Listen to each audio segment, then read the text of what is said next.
So I'm headed back to work today for the first time in 2 weeks. I took 2 weeks off to work on the house, and foolishly I thought that all the demo would be done within those 2 weeks. How crazy was that?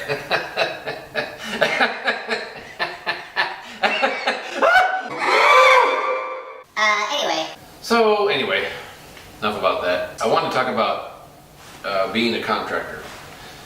So if you're going to take on something like this, if you're not just going to hand it over to a contractor to do, and if you have the money for that, that's great. I think it probably is going to end up costing you a lot more money to have, pay somebody else to be your contractor, but it may save you some headaches in the long run if you have that money. If not, and you're going to do this like we're doing, then you have to understand that you are the contractor. And I guess that never really dawned on me before, although it should have. But again, like I said, I've never done anything like this before. So there's some things I wanted to point out. And number one being, you are the contractor.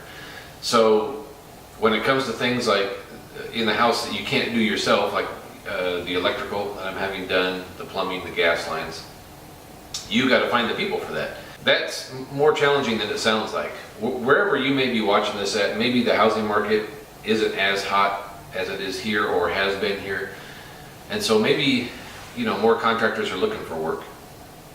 That doesn't seem to be the case here. I can't tell you how frustrating it's been just getting contractors here to make a bid. And then once you get them here to make a bid, having them get back to you with a quote, it just blows my mind. I'm just assuming that people who are in business want to make money. And you would think like they would be right on top of that. Oh yeah, here, I'll get out there, I'll give you a bid, here's what I can do the job for.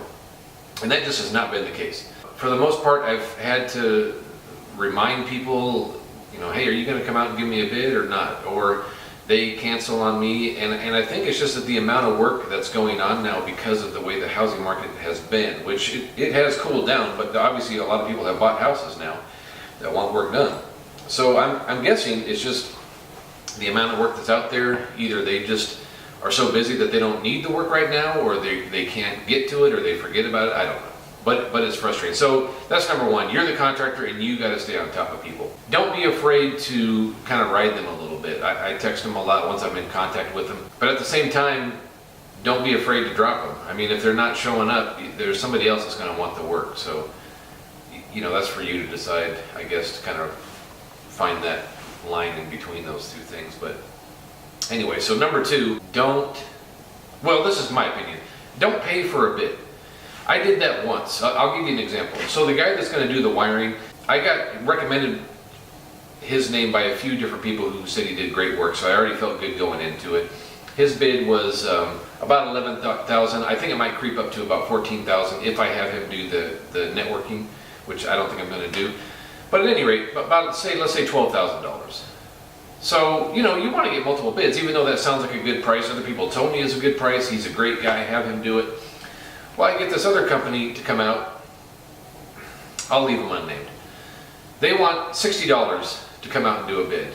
So, at first I just was like, okay, well, we can do that, So they come out, they walk through the house, great guys, real nice. They weren't pushy. I haven't heard back from them. But they give me a quote and they said, here's the basic plan. $42,000. $48,000 for the premium plan. Now I just paid these guys, basically I paid them $60 so I could throw them out of the house. $42,000. But here's my thinking. If you go to a grocery store, they're not got somebody at the door to ask you for $1 so you can come in and look at the prices. I mean, it's just stupid. Don't pay for bids. Why? There's plenty of other people that will come and give you a bid without charging you for it. I don't see any sense in that. I'm not doing it anymore. And I know if there's contractors out there watching, they're probably going to say, hey, look, it's time out of our schedule that we could be doing work, and a lot of times it ends up with somebody like you who thinks it's too expensive and they don't end up doing the work anyway.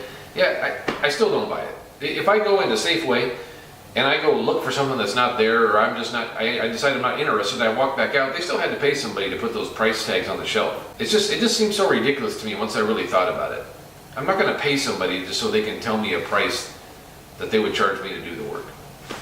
That's just my opinion. So anyway, those are some of the things that I've learned, and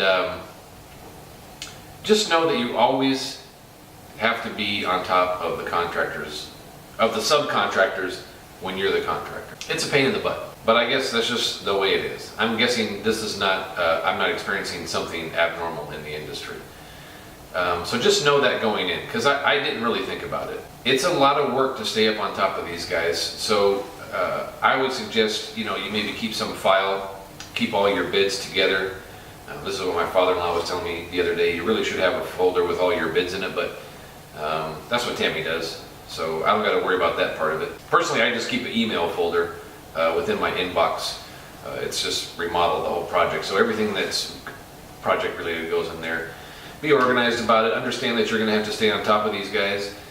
And it won't be so bad, but get multiple bids because the prices have varied greatly, and who knows, maybe like me you'll be going crazy. Anyway, so I got to get to work, which kind of seems like a break from what's been going on. I've been out here every day of this vacation -1, so it's going to be nice to get back across the water, see my workmates, and relax a little bit because I'll be back at work. Anyway, thanks for tuning in. Next video could be, I'm not going to make any promises. Next video, we could be seeing some plumbing and gas lines going in here. How exciting is that? Probably not exciting to you at all, but it's really exciting to me.